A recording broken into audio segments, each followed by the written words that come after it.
اللهم صل على سيدنا محمد يا رب صل وسلم دائما أبدا على حبيبك. خلق کہتے ہیں وہ نیچر جس پہ انسان کو پیدا کیا گیا. وہ تو ہر ایک کی اچھی ہوتی ہے, لیکن خود اپنی حرکتوں سے بھی انسان اپنی نیچر بناتا ہے. برائی کرتے چلے جائیں گے تو گھٹی میں برائی پڑ جائے گی, اچھائی کرتے چلے جائیں گے تو گھٹی میں اچھائی پڑ جائے گی. تو نبی صلی اللہ علیہ وسلم کے اخلاق سب سے اچھے تھے. حالانکہ آپ صلی اللہ علیہ وسلم غضبناک بھی ہوتے تھے, آپ صلی اللہ علیہ وسلم میدان جنگ میں لڑتے بھی تھے, آپ صلی اللہ علیہ وسلم دشمن کو بعض دفعہ معاف بھی کرتے تھے, لیکن بعض دفعہ انتقام بھی لیتے تھے.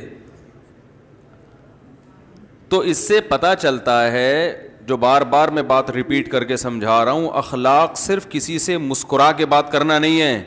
بعض دفعہ کسی کی گردن اڑانا بھی اخلاق ہوتا ہے, بشرطے کہ اس کی شریعت نے اجازت دی ہو. بعض دفعہ چور کے ہاتھ کاٹنا, یہ خود نہ گردنیں اڑانا شروع کر دیں, یہ گورنمنٹ کا کام ہے. چور کے ہاتھ کاٹنا بھی کیا ہوتا ہے؟ اخلاق. نبی صلی اللہ علیہ وسلم کے دور میں چوری ہوئی, آپ نے ہاتھ کاٹنے کا حکم دیا. تو زید ابن حارثہ رضی اللہ عنہ نبی کے منہ بولے بیٹے تھے اور بہت ہی چہیتے تھے.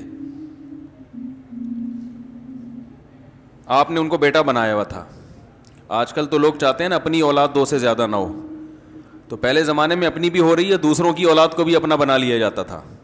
تو یہ فیملی پلاننگ کی نحوست ہے کہ لوگوں نے انسانوں کو بوجھ سمجھنا شروع کر دیا ہے, کہ انسان جو ہے وہ بوجھ ہوتے ہیں, وہ آپ کا خرچہ کراتے ہیں. تو زید ابن حارثہ کو نبی نے کیا بنایا؟ حالانکہ اجمی تھے, غلام تھے, تو ان کو اپنا بیٹا بنا لیا. وہ بے پناہ محبت نبی ان سے کیا کرتے تھے. حالانکہ بھائی عرب تو ویسے بھی اجمیوں سے محبت اکثر آج بھی نہیں کرتے, تو پہلے کیا حال ہوتا ہوگا. آپ بھی جاؤ نا, کوئی اجمی آئے تو وہ زیادہ لفٹ نہیں کراتے اس کو, اللہ ماشاء اللہ جو دیندار ہیں وہ الگ بات ہے. تو نبی صلی اللہ علیہ وسلم کے یہ اخلاق تھے کہ آپ صلی اللہ علیہ وسلم نے ایک عجمی کو جو کہ غلام تھے ان کو بیٹا بھی بنایا. اتنا بڑا شرف کہ بیٹا بنا دیا. بھائی کچھ خادم کے طور پہ رکھ لیتے ہیں, بھائی ملازم کے طور پہ رکھ لیتے, پھر عزت دیتے. نہ بیٹا بنانے میں جو عزت ہوتی ہے وہ کہیں بھی, اس سے زیادہ تو عزت ہے ہی نہیں نا کوئی.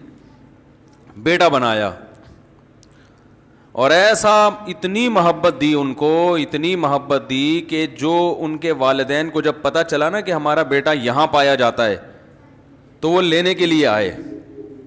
پہلے زمانے میں ایسا ہوتا تھا کہ کوئی ان نون پرسن آپ کے علاقے میں آ گیا نا, کوئی پاسپورٹ ویزا تو ہے نہیں, تو غلام بنا لیا جاتا تھا. آج کل حکومت قتل کر دیتی ہے, جیل میں ڈالتی ہے.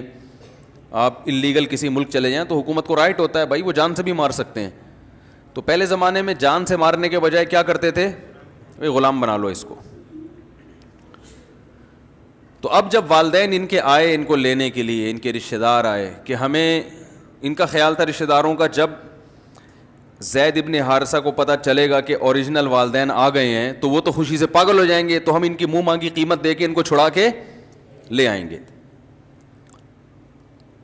تو وہ حیران ہو گئے کہ جب انہوں نے زید ابن حارثہ سے پوچھا تو انہوں نے کہا میں تمہارے ساتھ جانے کے لیے تیار نہیں ہوں. یہ ہیں انک لعلی خلق عظیم, بہترین اخلاق,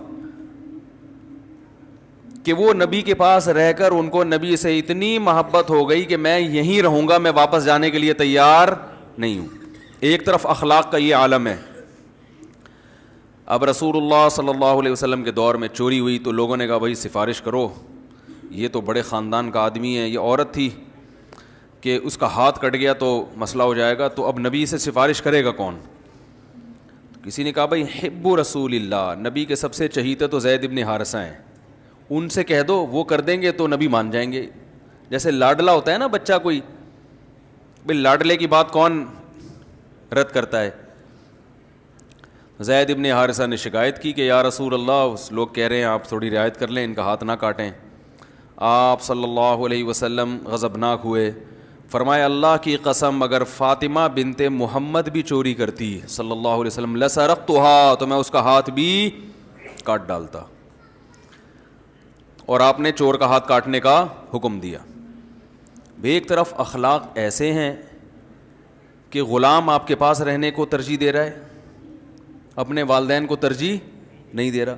دوسری طرف اخلاق ایسے ہیں کہ چور کا ہاتھ, بولو بھائی, اب کوئی انگریز یہاں وحشیانہ منظر دیکھ لے کہ ہاتھ کاٹا جا رہا ہے, وہ کہے گا یار یہ کیسا اسلام ہے بھائی, یہ کیسے نبی ہیں, یہ تو دہشت گرد ہیں معاذ اللہ, یہ تو دہشت گردی کی تعلیم میں ہاتھ کاٹا جا رہا ہے بھائی, کوڑے لگا دو, تھپڑ لگا دو, تبلیغ میں بھیج دو 4 مہینے کے لیے, چلہ لگا دو, سیروزہ لگا دو, سمجھا دو. محبت سے بھی تو سمجھایا جا سکتا ہے. لوگ کہتے ہیں نا بھائی, لوگ ایسے موقع پہ کیا کہتے ہیں بھائی, اصل چیز تو رسپیکٹ ہے, ڈائلاگ ہے. آپ کسی کو عزت دو گے تو وہ بھی آپ کو عزت دے گا.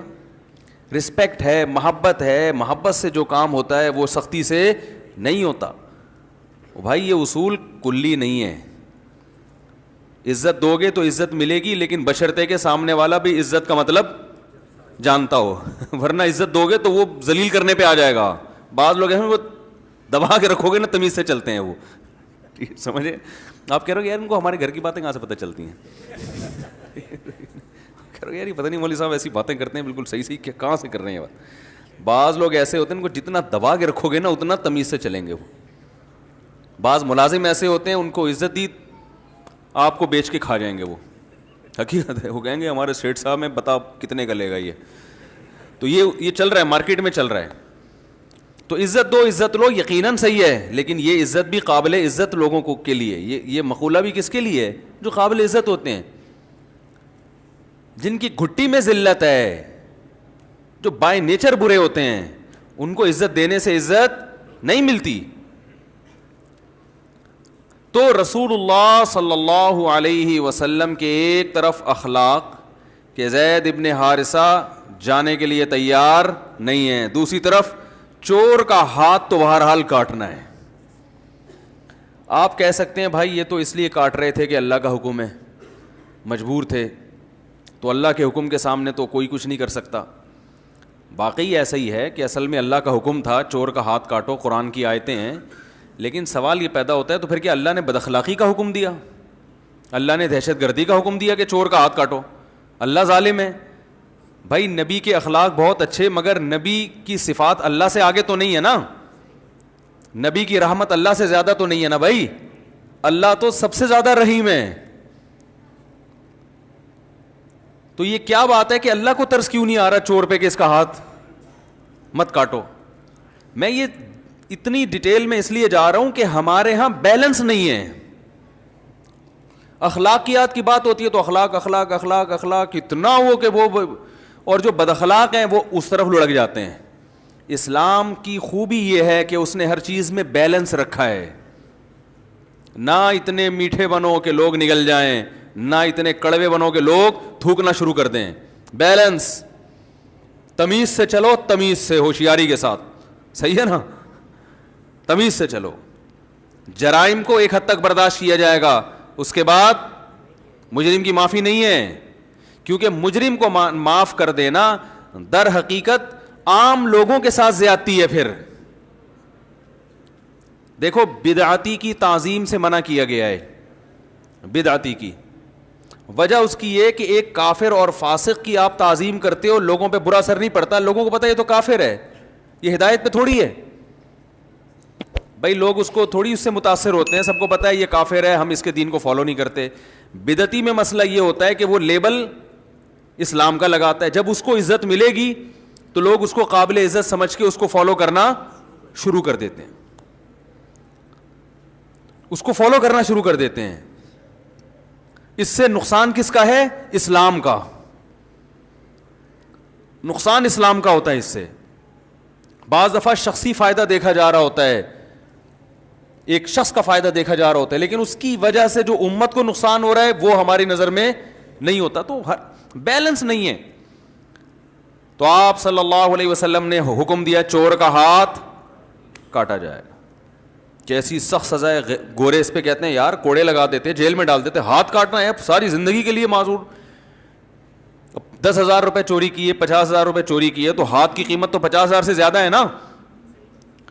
کیا خیال ہے بھائی جان؟ تو ہاتھ کاٹنے کا کوئی تک بنتا ہے؟ اللہ نے کہا نہیں کاٹو. حالانکہ اللہ کہتا ہے جب بھی کوئی کام کرو تو شروع کس سے کرو؟ بسم اللہ الرحمن الرحیم. شروع اللہ کے نام سے جو بڑا مہربان نہایت رحم کرنے والا ہے. سوال پیدا ہوتا ہے اللہ تو بار بار کہہ رہا ہے میں رحمان ہوں, میں رحیم ہوں, اور ہر کام سے پہلے, چور کا ہاتھ کاٹنے سے پہلے بھی بسم اللہ الرحمن الرحیم ہے نا, شروع اللہ کے نام سے جو بڑا مہربان اور نہایت رحم کرنے والا. تو چور کہہ گئے اللہ اتنا مہربان ہے تو میرا ہاتھ کیوں کاٹ رہا ہے؟ میں نے تو 20,000 کی چوری کی ہے, ہاتھ تو کروڑوں روپے کا ہے. میں سمجھا پا رہا ہوں اپنی بات؟ سوال سمجھ میں آ رہا ہے کہ نہیں آ رہا؟ آج میرا یہ تیسرا بیان چل رہا ہے, ابھی صبح سے بولے جا رہا ہوں. پہلے جامع میں بیان تھا 1-1.5 گھنٹے کا, پھر وہاں سے نکلے تو پھر ایک مسجد میں بیان تھا, وہ بھی 1.5-1.25-2 گھنٹے کا ہو گیا. تو بول کے پھر مغرب کے بعد ہی بول ہی رہا ہوں, ملاقاتوں کے لیے لوگ آئے. پھر عصر کے بعد ایک صاحب آئے بغیر اطلاع کے, ان کو ڈانٹنے میں کافی توانائی خرچ ہوئی ہے میری, بغیر اطلاع کے آ گئے دروازہ بجانے. اللہ تعالیٰ ان کو جزائے خیر دے, بہرحال بڑے نیک آدمی تھے, لیکن مجھے غصہ آ گیا. میں نے کہا کیا مذاق ہے یار, میں انسان نہیں ہوں, میں گدھا ہوں کیا؟ ایسے میں نے ان سے بات کرنا شروع کر دی کہ یار میں انسان نہیں ہوں, آپ بلا وجہ گھر میں. تو وہ بیچارے داڑھی والے, پھر میں نے ایکسکیوز کیا, ان سے سوری کیا. اب اخلاق کا تقاضا تو یہ تھا کہ میں کہتا آپ بھی تشریف لے آئے ہیں بھائی. مجھے بڑی خوشی ہوئی کہ گھر میں تو میں ٹائم ہی نہیں دے پا رہا, اور نبی صلی اللہ علیہ وسلم کے پاس تو جو بھی آتا تھا آپ بیٹھ جایا کرتے تھے. کوئی بات نہیں, اگر میں مسجد میں آپ کو نہیں ملا تو گھر میں آ کے دروازہ بجا کے مجھے آپ نے کمبل سے باہر نکالا. میں بہرحال کیونکہ رسول اللہ صلی اللہ علیہ وسلم نے فرمایا کہ مسکرا کے بات کرنا صدقہ ہے, تو میں بھی آپ سے مسکرا کے بات کروں گا, دفع ہو جائیے یہاں سے. یہی ہوگا نا بھائی. اب اخلاق کا تقاضا ہے تھوڑا سختی کرو. عوام کنٹرول میں نہیں آ رہی ہے تو سختی کے بغیر کنٹرول میں. ایک اصول بنا دیا کہ ٹائم لینے کا یہ طریقہ ہے, ملاقات کا یہ طریقہ ہے, یہ ٹائم ہے. میں نے ان کو اپنی ڈائری دکھائی, میں نے کہا اس میں آپ کہیں بھی نہیں ہو, اگر اس میں کہیں ہوتے پھر میں ٹائم نہ دیتا تو میری غلطی ہے. تو کہنے لگا میں تو اور ڈال دیں. میں نے کہا پھر ہاں یہ کہیں کہ اس میں ہمیں بھی, تو پھر میں نے ان کو کوئی ٹائم دے دیا.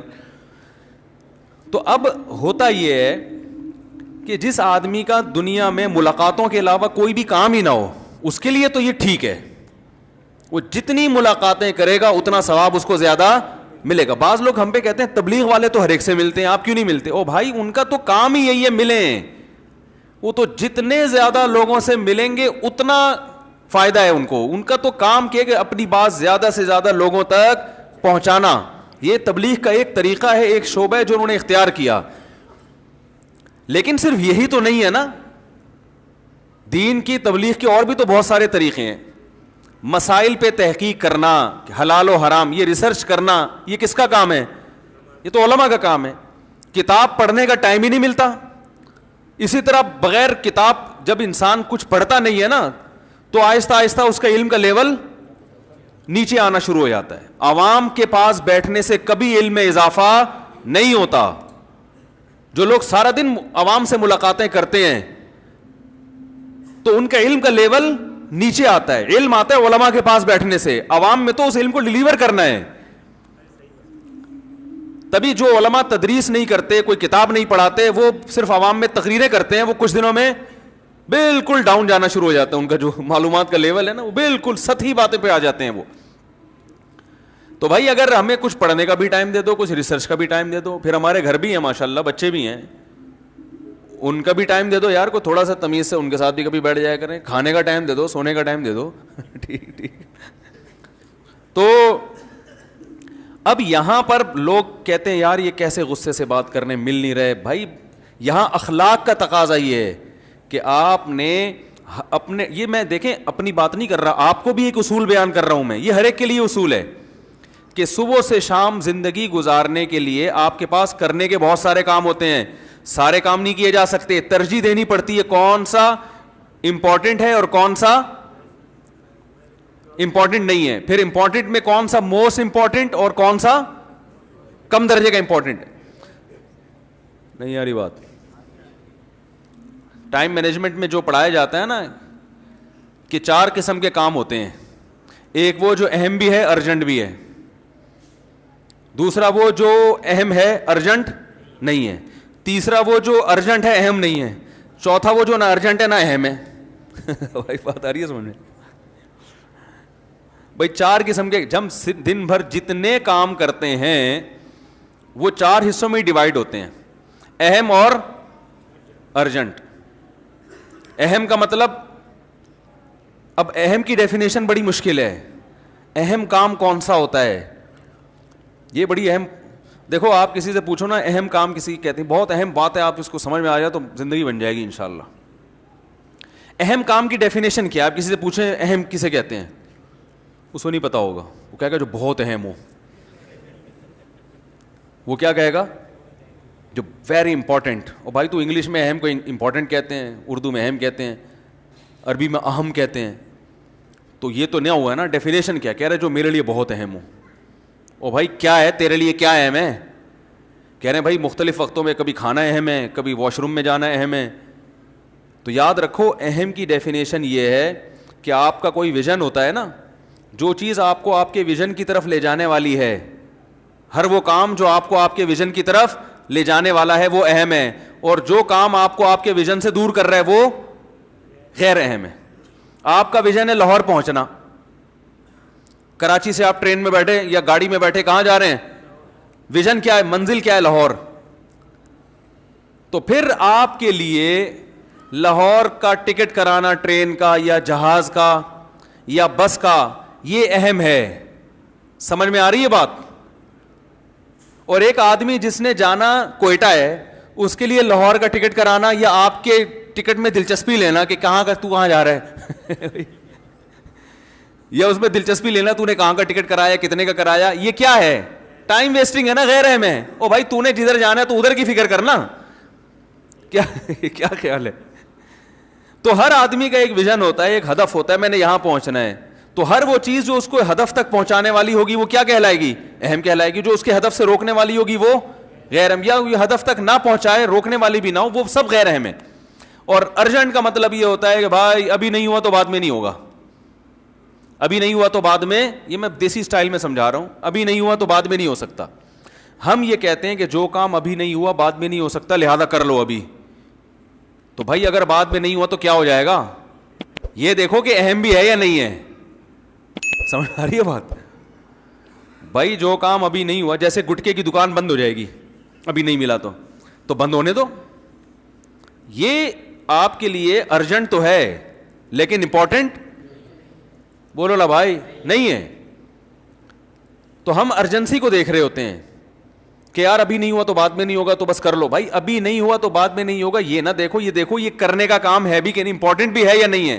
پھر امپورٹنٹ میں یہ دیکھو کہ جو ارجنٹ ہے ان کو پہلے نمٹاؤ, جو ارجنٹ نہیں ہے ان کو بعد میں نمٹا دو, اور جو ارجنٹ بھی نہیں ہے امپورٹنٹ بھی نہیں ہے ان کو ایک طرف رکھو.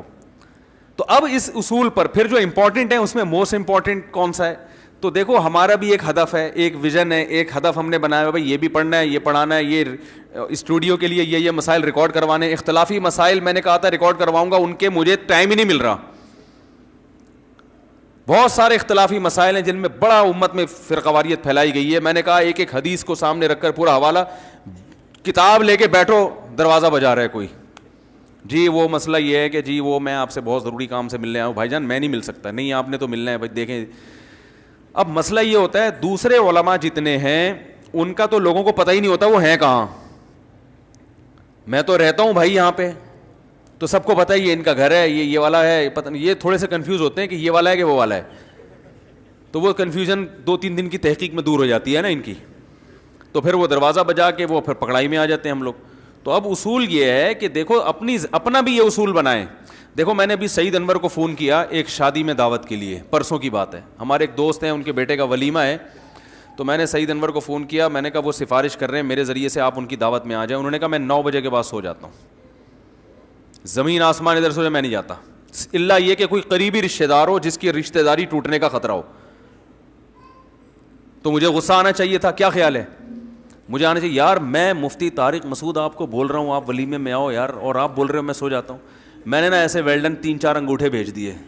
میں نے کہا یہ ہٹو بچوں آدمی ہے, زندہ باد ایسا ہی ہونا چاہیے انسان کو, ورنہ دنیا میں کسی کام کا جو بھی جہاں اٹھا کے جا رہا ہے 3 بجے لے جا رہا ہے پراٹھے کھلانے کے لیے, 3 بجے نکل لیے, اس کے ساتھ 4 بجے لے جا رہا ہے کہ جی دوستی یاری میں تو چاروں دوستوں کو خوش کرتے رہو, ایک دھماکے کے ساتھ پھٹ کے ہلاک ہو جاؤ کچھ دنوں کے بعد.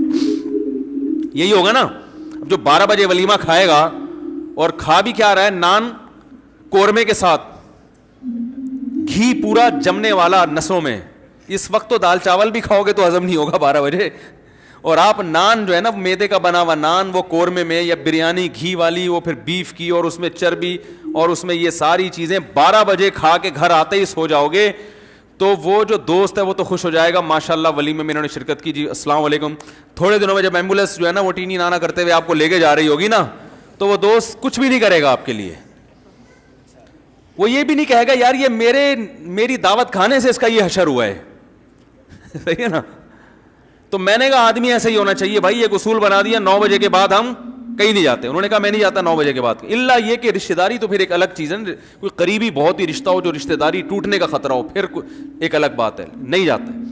تو میں ناراض نہیں ہوا, میں نے کہا ایسا ہی ہونا چاہیے بھائی, ایسے ہی بندے مارکیٹ سے کیا ہیں, شارٹ ہیں. اگر سب یہ کرنا شروع ہو جائیں تو لوگ اپنے ولیمے کی سیٹنگ چینج کر دیں گے. بھائی 9 بجے 8 بجے کھانا ہوگا, صحیح ہے نا, کیونکہ کوئی آتا ہی نہیں 9 کے بعد, یا دوپہر کو. انہوں نے کہا اگر کوئی میرا بہت ہی چہیتا ہے نا, جو چاہتا ہے کہ سعید انور نے لازمی آنا ہے, تو پھر وہ دوپہر کو ولیمہ کرتا ہے میرے لیے کہ یار سعید انور کو لازمی بلانا ہے, ہم ولیمہ کب کریں گے, دوپہر کو کریں گے.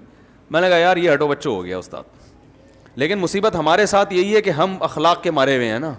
میں اگر کہوں گا تو یار یہ مفتی صاحب ہو کے, جناب مفتی صاحب ہو کے ایسی باتیں کر رہے ہیں یار, تو وہی ہے. ایک دن مفتی صاحب 12 بجے شادی سے آ رہے ہوں گے, ٹھیک ہے نا, اور جی مفتی صاحب کا بیان, مفتی صاحب تھے, مفتی صاحب ہوا کرتے تھے, قورمے کی نظر ہو گئے بیچارے.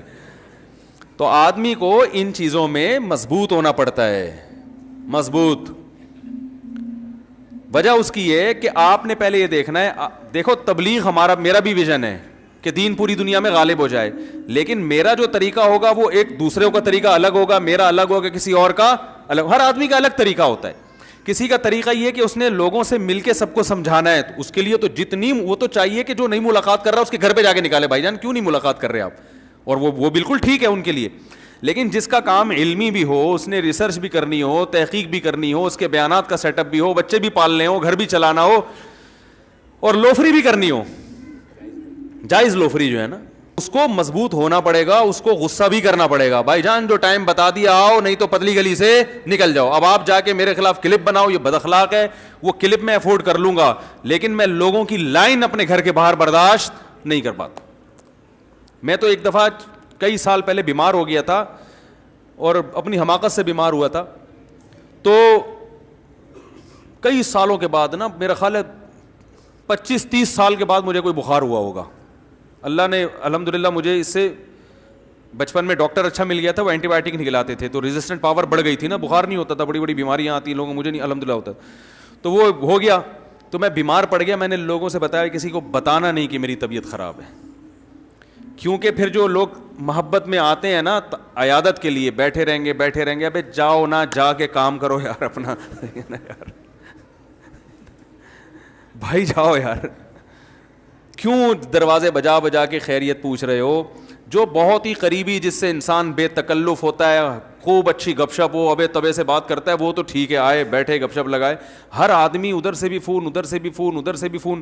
حتیٰ کہ اللہ تعالیٰ میری والدہ کی مغفرت فرمائے, 2 سال پہلے ان کا انتقال ہوا, میں نے کسی کو کانوں کان خبر بھی نہیں ہونے دی. بیمار تھی, 2 سال سے بیڈ پہ تھی, نہیں خبر ہونے دی. انتقال ہوا, اللہ ان کی مغفرت فرمائے. جو ہم ٹوٹی پھوٹی خدمت کر سکتے تھے کی, ہمیں افسوس ہوا, آنسو بہے ہمارے. ماں تو ماں ہوتی ہے, آپ کو پتہ ہے, اس کا تو کوئی آلٹرنیٹ, گھوڑا ایک پہاڑ گرا تھا غم کا. چپکے سے ان کو لے جا کے میں نے دفنایا. یہاں بھی منع کر دیا, اعلان نہیں کرنا بھائی, میں نہیں برداشت کر سکتا. جو تعزیت کرنے والوں کی لائنیں لگیں گی, اور وہ جو سارا دن بیٹھ کے تسلی کے جملے, وہ بھائی بڑا غم ہوا, اچھا آپ کو غم ہوا, بہت افسوس ہوا, بھائی کیا کروں, اب کیا کرنا ہے, اب بتاؤ بھائی, وہ ہوا تو وہ ہوا, تو وہ تکلف میں ٹائم ویسٹنگ. بھائی میں نے کہا بعد میں جب ٹائم گزر جائے گا, لوگوں سے کہہ دوں گا بھائی دعا کر لو ان کے لیے, وہ ٹائم گزر چکا ہوگا. تو اب پتہ نہیں میں نے صحیح کیا غلط کیا, یہ تو علماء ہی بتائیں گے. مجھے ایسا لگ رہا تھا میں نے صحیح کیا, کہ بھائی میں نہیں برداشت کر سکتا لوگوں کا ہجوم, اور لوگوں کی جو فون اور کالیں اور تعزیت کے پیغامات, اتنی بھرمار ہوتی ہے کہ کسی کام کا نہیں رہتا انسان. اسلام میں موت اور زندگی, موت کو زیادہ اہمیت دینے کی اجازت نہیں ہے. بھائی سب نے مرنا ہے, ہم نے بھی جانا ہے, اس نے بھی جانا ہے, فلاں نے بھی جانا ہے. گیا, انتقال ہوا. عرب اس میں بڑے اچھے ہیں, وہ اتنا لمبا حساب کتاب نہیں کرتے, کہتے ہیں انا للہ و انا الیہ راجعون, خلاص مات علی الایمان, بس ختم. ایسے جو لوگ سعودی عرب رہے ہیں وہ جانتے ہیں, وہ زیادہ نہیں, وہ تمبو ومبو لگ رہے اور یہ آ رہے ہیں, اور پھر وہ دعائے خیر تے بخیر لاغ لے تو خوشا خلب خار, پھر وہ آیا, پھر دوسرا آیا دعائے خیر. آپ تو کوئٹہ کے ہیں نا, کتنی لمبی دعائیں خیریں کی چلتی ہیں نا.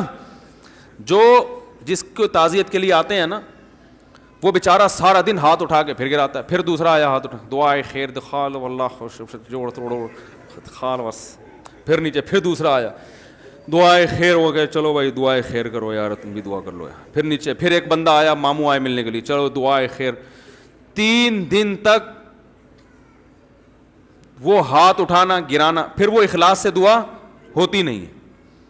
وہ میت کے لواحق میں کہہ رہے ہیں چلو بھائی اب پھر سے کر لیتے ہیں, کیا کریں, اللہ کرے ہو سکتا ہے یہ 50ویں مرتبہ میں مغفرت ہو جائے. ہیں بھائی, سب ایک رسم ہے. اس لیے وہاں KPK کے علماء بھی اس کو جائز نہیں سمجھتے. کسی سے بھی فتویٰ لے لیں آپ, پنجاب میں بھی ایسا ہوتا ہے. پنجاب میں کیا ہوتا ہے کہ رونے کے پروگرام چل رہے ہوتے ہیں باقاعدہ. میت ہو گئی, سب نہیں ہے, سب پنجاب والوں کی سب کی بات نہیں کر رہا, بہت سی جگہوں پہ رونے کے باقاعدہ کیا ہوتے ہیں پروگرام. اب وہ بیٹی آئی امریکہ سے, وہ پہلے پھوٹ پھوٹ کے روئے گی. وہ جہاز میں آ رہی ہے آرام سے نا, آرام سے سکون سے. میں نے خود دیکھا یہ منظر, جہاز میں آئی آرام سے جناب, ایئرپورٹ پہ ٹیکسی میں بھی آرام سے, بڑے آرام سے تمیز سے آتے آتے, جیسے ہی میت کے کسی لواحقین میں سے کسی میں, وہیں سے اسپیڈ شروع. مقابلے ہوتے ہیں, جو زیادہ رو رہا ہے اس کو زیادہ محبت ہے, جو چپ بیٹھا ہوا ہے اس پہ ابد کیا تجھے محبت نہیں ہے کیا. رونے کے کیا چلتے ہیں, مقابلے چل رہے ہوتے ہیں. نہیں رو تو اس کا مطلب ہے آپ کو تو محبت ہی نہیں تھی ابا سے. ایک خاتون کے میاں مر گئے, سچا واقعہ ہے, میرے پاس فون آیا, ہمارے کو ریلیٹو تھیں, پھوٹ پھوٹ کے رو رہی ہیں کہ میرے میاں مر گئے, ہائے میں بیوہ ہو گئی. اوف, ایسی انہوں نے روئی ہیں کہ جو بھی فون سنے گا وہ بھی بیچارہ پھوٹ پھوٹ کے رونا شروع کر دے. تو چونکہ ہمارے ابھی کیا زیادہ ڈیٹیل میں نہیں جانا چاہیے, تو ہم لوگ جب ان سے ملنے کے لیے گئے تو بالکل فٹ فاٹ. ہم نے کہا آپ کو تو بڑا غم تھا, کہہ رہے ہیں جان چھوٹی, بڑی مصیبت دی ہوئی تھی, ٹینشن دی ہوئی. وہ بندہ ٹھیک نہیں تھا نا جس کا انتقال ہوا, وہ بہت ظلم کر رہا تھا اپنی بیوی کے اوپر, بالکل بھی ٹھیک نہیں تھا وہ آدمی. تو وہ ہے نا جان چھوٹی, اللہ کا فضل ہو گیا, اللہ نے خود ہی اٹھا لیا. لیکن اب مرنے پہ ایسا ریئیکٹ کرنا ہے وہ ایک مجبوری ہے بھائی. اگر ایسا ریئیکشن نہیں کیا لوگ بولیں گے واہ بھائی واہ, میاں مر گیا, رونا ہی نہیں آ رہا ان کو. تو یہ ڈرامے چل رہے ہیں زیادہ تر. اسلام میں حکم یہ ہے کہ بھائی کوئی میت ہو گئی تو 3 جملے کہو اور پتلی گلی سے نکل لو. اعظم اللہ اجرک, وہاں جاؤ تسلی کے. جو بھی ہر آدمی نہ جائے بھائی, جن کے کوئی خاص رشتہ دار ہیں, جو ریلیٹو ہیں, جو جن کے جانے سے تسلی ہوگی سامنے والے کو, 3 جملے بولو جا کے, بھائی اعظم اللہ اجرک, جو مصیبت آپ کو پہنچی ہے اللہ اس پہ آپ کے اجر میں اضافہ کر دے. واحسن عزاءک, اس غم پہ اللہ آپ کو صبر کی توفیق دے. وغفر لمیتک, اور مرحوم کی مغفرت فرمائے. 3 جملے کہے, 2-4 اور تسلی کی بات کریں اور پتلی گلی سے بولو بھائی نکل لیں. وہیں تمبو میں دھرنا مار کے مت بیٹھیں آپ, وہاں بیٹھ جاتے ہیں. اب اس کے لیے دودھ پتی آ رہی ہے, پھر چائے آ رہی ہے, پھر پانی آ رہا ہے. وہ میت کے رشتہ داروں بیچارے وہ کہتے ہیں یہ مرنا اتنی بڑی ٹینشن نہیں تھا جتنا یہ جو تعزیت کے لیے آنے والے یہ اس سے بڑی ٹینشن بن چکے ہیں. اور پھر بھی ہمارے ہاں تو اسلام کی برکت ہے, برداشت کی حد تک ٹینشن ہوتی ہے, ڈپریشن میں جاتا ہے, مرتا نہیں آدمی. جو غیر مسلم ہے نا ان کے ہاں تو میت اتنی بڑی ٹینشن دے کے جاتی ہے دنیا سے کہ ان کے 2-2 ہفتے کے پروگرام چلتے ہیں میت کی تعریفوں کے الگ. اس وقت دفناتے نہیں ہیں اس وقت تک. پھر وہ ان کے کوئی پنڈت جی آ رہے ہیں, پنڈت کہتے ہیں, یہ پنڈت نہیں, مجھے کسی نے انڈیا سے کہا آپ نے مندر کو مندر بنا دیا اور پنڈت کو پنڈت بنا دیا. تو پنڈت لفظ ہے. وہ آتے ہیں, پھر وہ پتہ نہیں کیا کیا پڑھتے رہتے ہیں, اس کے اوپر گھوڑے پڑھ رہے ہوتے ہیں, پھر اس پہ پیسے لے کے جاتے ہیں. وہ کئی ہزار روپے کا وارثوں کا خرچہ ہو جاتا ہے. ہمارے یہاں اسلام نے کہا خرچہ کرنے کی چندہ ضرورت نہیں ہے, صرف خرچہ ہوگا میت کے کفن کا ہے بھائی, میت کی قبر کا. قبر خود کھودنا نہیں آتی تو گورکن کو پیسے دے دو, اس کے علاوہ تیسرا کوئی خرچہ نہیں ہے, اور یہ خرچہ بھی میت کے وراثت کے مال میں سے ہوگا. جتنا مال چھوڑ کر گیا ہے نا, اس میں سے پہلے یہ کفن دفن کا خرچہ نکالو. کفن کے کتنے پیسے خرچ ہوتے ہیں کفن پہ؟ وہ بھی یہ کہ جب اگر کوئی گھر میں کسی کی قمیض پھاڑ کے جو ہے نا کفن بنا دو. صحابہ تو ایسے ہی کرتے تھے, الگ سے کپڑا تھوڑی خریدتے تھے. حضرت ابو بکر کو جب کہا گیا نا یہ کپڑا, انہوں نے فرمایا زندوں کو پہناؤ, ہمارے لیے نیا کپڑے کی ضرورت, ہمیں پرانے کپڑے میں دفن کر دینا. وہاں قبر میں جا رہے ہیں نا, وہاں کون سا کوئی, وہ تو فرشتے آئیں گے دیکھنے کے لیے, وہ تو اعمال دیکھتے ہیں, وہ آپ کے کپڑے تھوڑی دیکھیں گے. تو ٹینشن نہیں لو بھائی, زندگی کو کیا بناؤ, ہلکا ہلکا بناؤ, کاموں میں ٹائم لگاؤ. اب جو دنیا سے چلا گیا وہ واپس نہیں آئے گا. اب آپ نے کرنا ہے اس کے لیے مغفرت کی دعا. جو غم خود سے ہو رہا ہے وہ تو ہوتا ہے, وہ تو نیچرل ہے, وہ تو نبی کو بھی ہوتا تھا, آنکھوں سے آنسو ٹپکتے ہیں, بس کافی ہے. چیخنا چلانا, آپ صلی اللہ علیہ وسلم نے میت پر چیخنے چلانے والی عورتوں پر لعنت فرمائی ہے. کتنا بڑا جرم ہے. اور آج میت پہ عورتیں چیختی ہیں کہ نہیں چیختی, ہاں ہاں ہاں ہاں کر کے, اس کو کمال سمجھتی ہیں. کمال صبر کرنا ہے, چیخنا چلانا کمال نہیں ہے. عورت کے لیے سب سے بڑا غم اس کے بچے کی موت ہے, کیونکہ عورت کی سب سے محبوب چیز کیا ہوتی ہے, بچہ. ایک عورت کا بچہ مر گیا نبی صلی اللہ علیہ وسلم کے دور میں, وہ اتنی غمزدہ ہوئی کہ بچے کی قبر پہ کھڑے ہو کر رونا پیٹنا کیا نا اس نے, چیخ رہی ہے چلا رہی ہے. آپ صلی اللہ علیہ وسلم پیچھے سے گزرے, انہوں نے فرمایا صبر کرو صبر. اسے نہیں پتا تھا کہ نبی صلی اللہ علیہ وسلم نے, اس نے کہا آپ کو وہ غم پہنچا ہوتا نا, مجھے پہنچا ہے, پھر میں پوچھتی کہ کیسے صبر کیا جاتا ہے. اس نے گویا طنز کیا, اس کو نہیں پتا تھا کہ آپ صلی اللہ علیہ وسلم ہیں. اس نے کہا اصل میں غم تو جس کو پہنچا ہے وہی جانتا ہے نا, ہمارے یہاں یہی ہوتا ہے نا. آپ کسی کو بولو صبر کرو, کہہ رہے تمہیں تکلیف ہو نہیں رہی نا اس لیے تم صبر کا کہہ رہے ہو. رونے پر پابندی نہیں ہے, چیخنے چلانے پر پابندی ہے, واویلا کرنے پر پابندی ہے. تو وہ صحابیہ کو کسی نے بتایا کہ تو رسول اللہ صلی اللہ علیہ وسلم ہے, تو وہ فوراً پریشان ہو کے گئیں اور نبی صلی اللہ علیہ وسلم کے پاس آ کے کہنے لگی میں اب صبر کروں گی. آپ نے فرمایا انما الصبر عند الصدمۃ الاولى, جب صدمہ پہنچتا ہے نا اس وقت صبر کی فضیلت ہے, بعد میں تو سب کو صبر, بعد میں تو سب کو صبر آ جاتا ہے. کون ساری زندگی بیٹھ کے کون روتا ہے.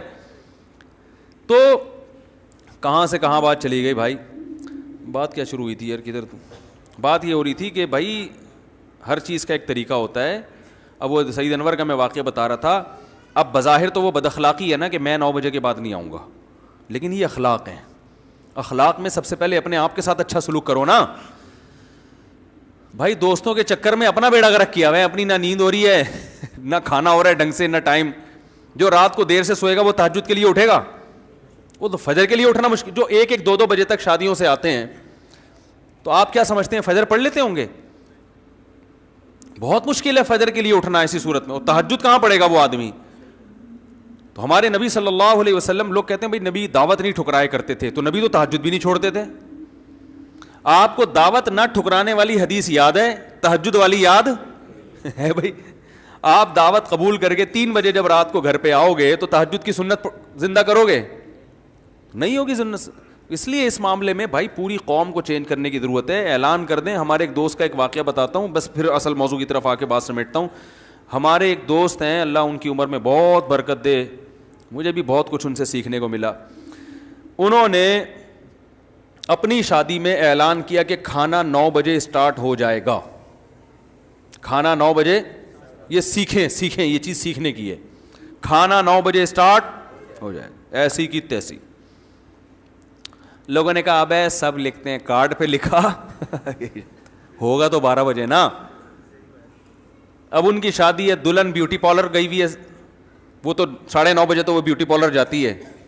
لکھا ہوا ہوتا ہے کھانا 9 بجے, اور دلہن جا کب رہی ہوتی ہے, اور دولہا 11:30 بجے جا رہا ہوتا ہے. اس پہ ڈسٹیمپر ذرا کم لگانا پڑتا ہے نا, تو وہ کہتا ہے لیٹ بھی چلا جاؤں کوئی مسئلہ. سمجھ میں آ رہی ہے بات؟ تو رشتے دار پھر 11:45 بجے آ رہے ہوتے ہیں. ایک عجیب حساب چل رہا ہے. تو کوئی بھی ٹائم کا پابند نہیں ہوتا. انہوں نے پہلے کر دیا کہ 9 بجے ٹائم کی پابندی کی جائے گی, سب کو بتا دیا. تو اب کیا ہوا کہ 9 بجے یہ دولہا بن کے پہنچ گئے شادی ہال میں.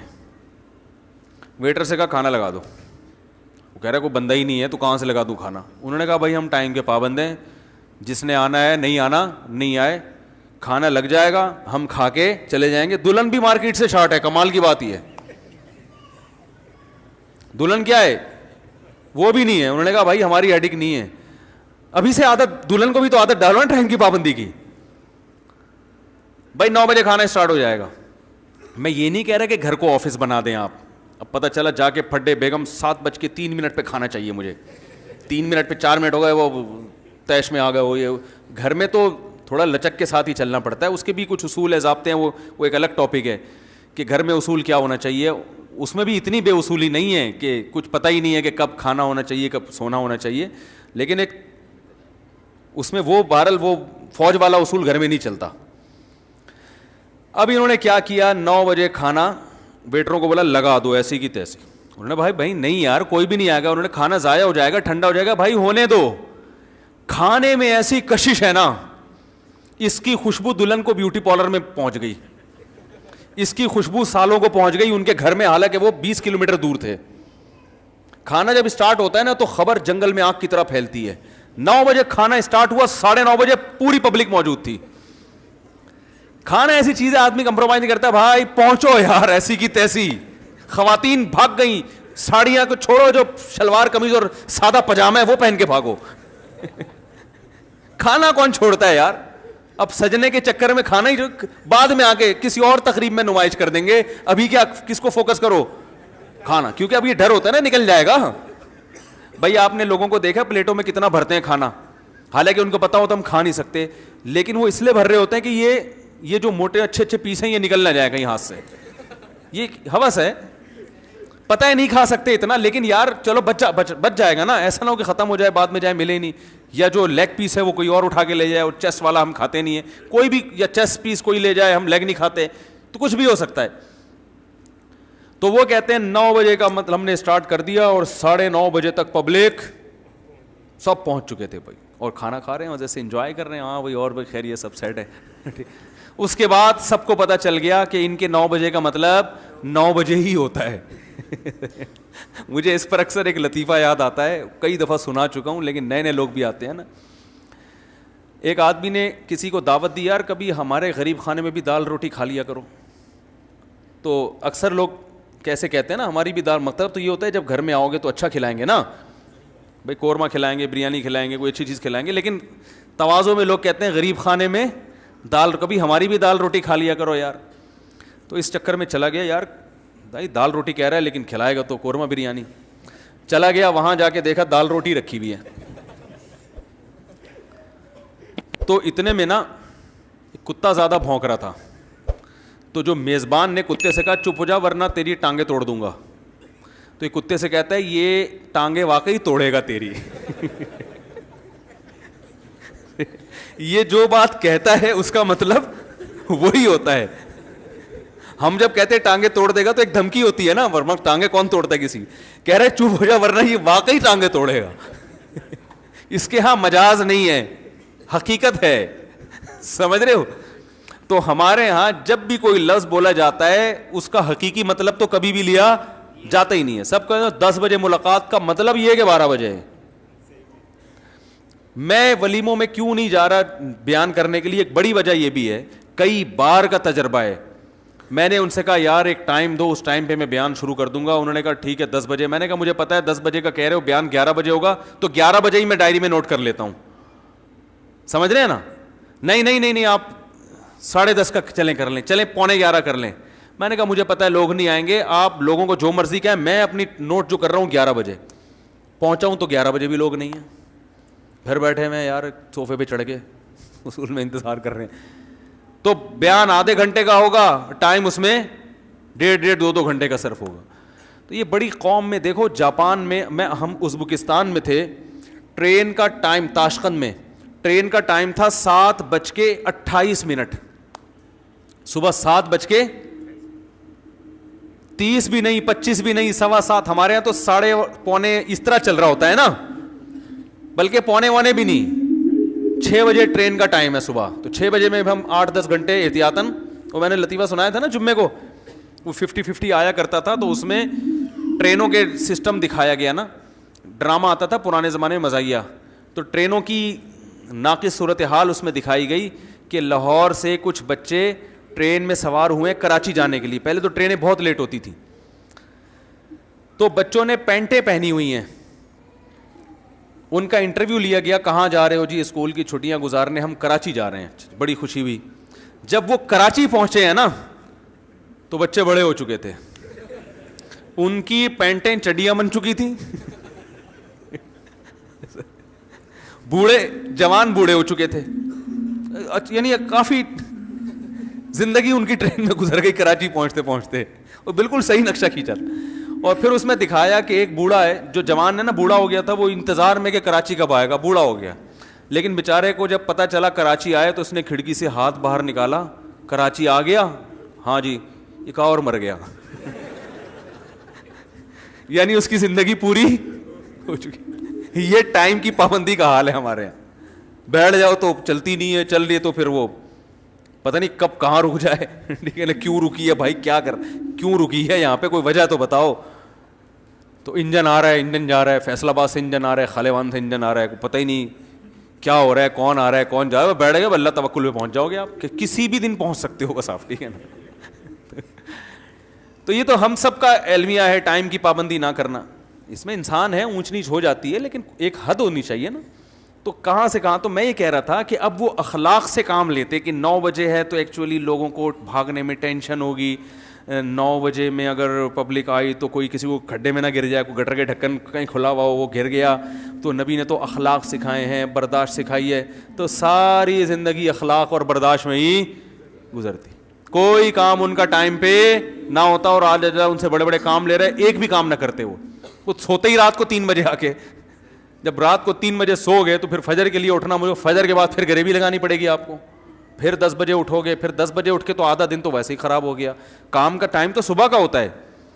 میں نے اپنی زندگی میں دیکھا ہے کہ جس دن میں نے صبح 4 بجے اپنی ایکٹیویٹیز کا آغاز کیا نا, نیند بھی بہت تھوڑی, روزہ بھی رکھ لیا, اور دوپہر 1 بجے تک اتنے کام نمٹا لیے جو عام دنوں میں 1 ہفتے میں بھی نہیں ہوتے, اور اس کے بعد سارا دن فارغ. روزہ بھی, کیونکہ روزہ لگنا تو ظہر کے بعد شروع ہوتا ہے نا انسان کو, بھائی صبح تو ظہر تک تو آدمی ویسی غریبی میں نکال لیتا ہے. ہم کیا کرتے ہیں, غلطی روزہ رکھ کے سو جاتے ہیں. جب سو کے اٹھتا ہے نا انسان تو پھر وہ سارا دن اس کا نحوست میں گزرے گا. ٹھیک ہے نا, وہ تب یہ چڑچڑاپن پیدا ہو گیا, اور وہ نہ پان کھا سکتا ہے, نہ گٹکا کھا سکتا ہے, نہ چائے پی سکتا ہے. تو عجیب سے وہ بے برکتی. رسول اللہ صلی اللہ علیہ وسلم نے فرمایا, بورک لامتی فی بکورہا, اللہ نے میری امت کی برکت صبح کے وقتوں میں رکھی ہے. صبح 2 گھنٹے کام اور شام کے 6 گھنٹے برابر ہیں. اور یہ غیر مسلم اب اس پر آ رہے ہیں. چائنیز صبح, میں تھائی لینڈ میں تھا, میں نے صبح 6 بجے دیکھا مارکیٹیں کھلی ہوئی ہیں, آلو پیاز ٹماٹر بک رہے ہیں. ہم نے کہا یار ہمارے یہاں 6 بجے صبح جاؤ مارکیٹ, لوگ پاگل سمجھ کے آپ کو جیل میں بند کر دیں گے, یار یہ کچھ ذہنی مریض آ گیا. 12 بجے تک بھی مارکیٹیں کھلی نہیں ہوتی. 12 بجے آپ صدر میں جاؤ, کوئی بھی نہیں, بیٹھا ہی نہیں ہوگا کوئی. تو یہ نحوست, یہ بے برکتی کیوں ہے؟ ہم کمپرومائز میں لگے رہتے ہیں. یار وہ کیا کہے گا, یار وہ کیا کہے گا, یار یوں کیا ہوگا, فلانا کیا ہوگا, یار وہ کیا کہے گا, یار وہ ابھی 3 بجے اس نے بلایا ہے وہاں چلے جاؤ, 3:45 بجے اس کی دعوت ہے وہاں چلے جاؤ, آج اس نے حلوہ پوری لا کے رکھ دی ہے, اگرچہ مجھے ڈاکٹر نے منع کیا ہے کہ بھائی پھٹ جاؤ گے, مر جاؤ گے, دھماکے سے ہلاک ہو جاؤ گے, لیکن اگر میں نے حلوہ پوری نہیں کھائی تو کسی کا دل دکھانا اسلام میں بہت سخت گناہ ہے بھائی. اسلام کسی کا دل دکھانے کی, ہارٹ اٹیک سے مرنے کی اجازت دیتا ہے, برین ہیمریج سے فالج ہونے کی اجازت دیتا ہے, قومے میں لقوے میں جانے کی اجازت دے رہا ہے, مگر اسلام یہ کبھی نہیں کہتا کسی مسلمان کا دل دکھاؤ, لے آؤ 2 پوریاں اور لے آؤ بھائی. ایسا ہی ہو رہا ہے نا, میں غلط کہہ رہا ہوں؟ اخلاق, او بھائی یہ والے اخلاق نبی نے نہیں سکھائے ہیں. یہ کون سے اخلاق کی بات کر رہے ہو یار, یہ والے تھوڑی سکھائے نبی نے, اصول پہ تھوڑی سمجھوتا ہوتا ہے. اخلاق وہ ہیں کہ کسی کے بچے کو لے کے آپ نے پالا, محبت سے پالا, یہ اخلاق ہیں. بیوہ عورت سے شادی کی, ان کے یتیم بچوں کو محبت سے لے کے پالا, زوجہ کے ساتھ پہ ہاتھ نہیں اٹھایا کبھی, بیوی کی کڑوی کسیلی باتوں کو برداشت کر لیا, ٹھیک ہے نا, اور اپنے دوستوں کی برائیوں پہ پردہ ڈالا, ٹھیک ہے نا. آپ صلی اللہ علیہ وسلم اس بات کو ناپسند کرتے تھے میرے سامنے کسی کی برائی کی جائے, آپ چاہتے تھے میں سب سے میرا دل صاف رہے. یہ ہے اخلاق.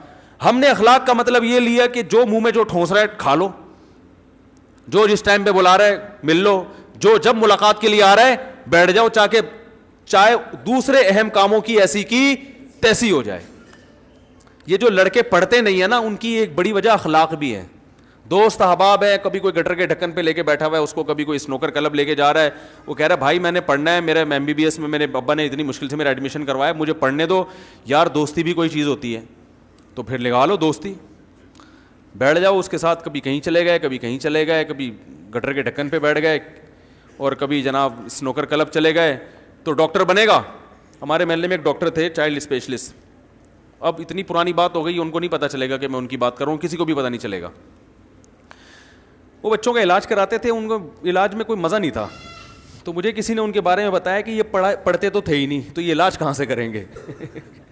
کہہ رہے ہم نے دیکھا MBBS کے دوران, ہاؤس جاب کے دوران بھی یہ بیڈمنٹن کھیلا کرتے تھے پابندی سے.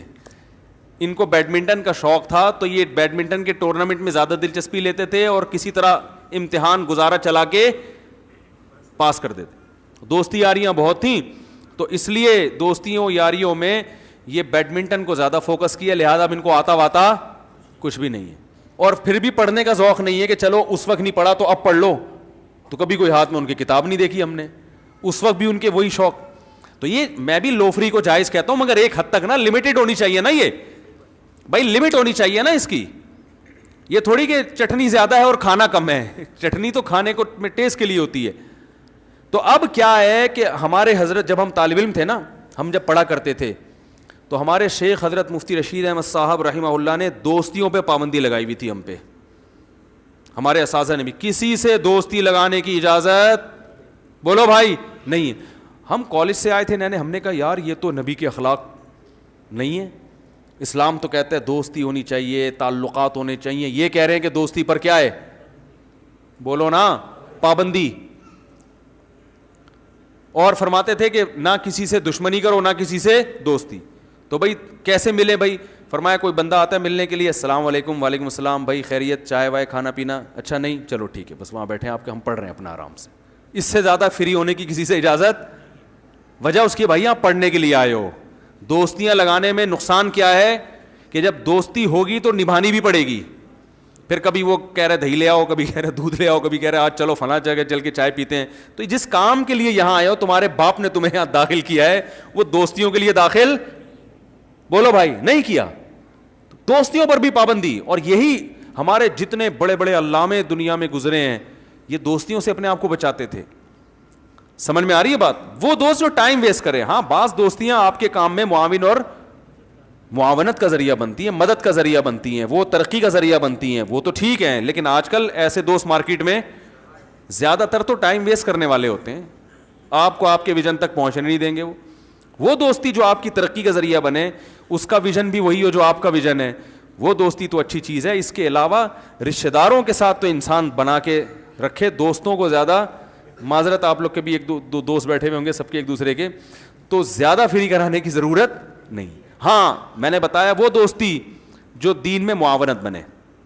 اچھا اس میں ایک بات میں یہ بتا دوں, بعض لوگ ایسے ہوتے ہیں کہ وہ میرا بیان سن کے اچھے دوست کو بھی کاٹ دیں گے, دوست لیس ہو جائیں گے, تو پھر وہ اور کوئی ایکٹیویٹی ہے نہیں, تو پھر ان کا خطرہ ہوتا ہے کہ اچھی دوستی کاٹ کے بری دوستیوں میں نہ پڑ جائیں. تو some thing is better than nothing کے طور پر ہم کو کہتے ہیں کہ یار ایسا نہ ہو کہ چرس اور سٹے والوں کے ساتھ جا کے بیٹھنا شروع کر دو, تو تمہارا دوست اگر شراب نہیں پیتا, کوئی اتنی بری بات ہے, تو چلاتے رہو, ٹائم ہی ویسٹ کر رہا ہے نا. کیونکہ اگر تم نے اس سے دوستی چھوڑ دی تو پھر اتنا تم نیک تو ہونی کہ کتاب لے کے بیٹھ جاؤ ہیں, سیرت پہ کتابیں پڑھنا, تم پھر گٹر کے ڈھکن پہ جا کے بیٹھنا شروع کر دو گے لڑکوں کے ساتھ. اور ٹائم تو ہر چیز ہر ایک کے لیے نہیں ہوتی. تو رسول اللہ صلی اللہ علیہ وسلم کے اخلاق کیا ہیں؟ چور کا ہاتھ کاٹنا. زانی کے بارے میں اخلاق کیا ہیں؟ بولو بھائی, 100 کوڑے لگائے جائیں گے اس کو کھلے عام. شرابی کے بارے میں اسلام کی سزا کیا ہے؟ کھلے عام 80 کوڑے مارو اس کو, کم بخت کو, ٹھیک ہے نا. اگر پکڑا گیا نا بدبو منہ سے آ رہی ہے اور آپ نہ ماریں, اسلامی حکومت کا کام ہے یہ. وجہ اس کی یہ ہے کہ بھائی اگر یہ چور کا ہاتھ کاٹا, حالانکہ 10,000 20,000 کی چوری کی, ہاتھ تو کروڑوں کا ہے. بات یہ ہے کہ چوری ایک ایسا جرم ہے کہ یہ اتنی آسانی سے اتنا کچھ انسان کما لیتا ہے کہ اس جرم میں اسباب کی دنیا میں توبہ کرنے کا امکان بہت کم ہوتا ہے. میں سمجھا پا رہا ہوں اپنی بات؟ چور توبہ بھی کرتے ہیں لیکن توبہ کرنے والوں کا ریشو کم ہوتا ہے. کیوں؟ جس گناہ میں محنت کم ہو, لذت بہت زیادہ ہو, وہ گناہ انسان مشکل سے چھوڑتا ہے. یہ گراؤنڈ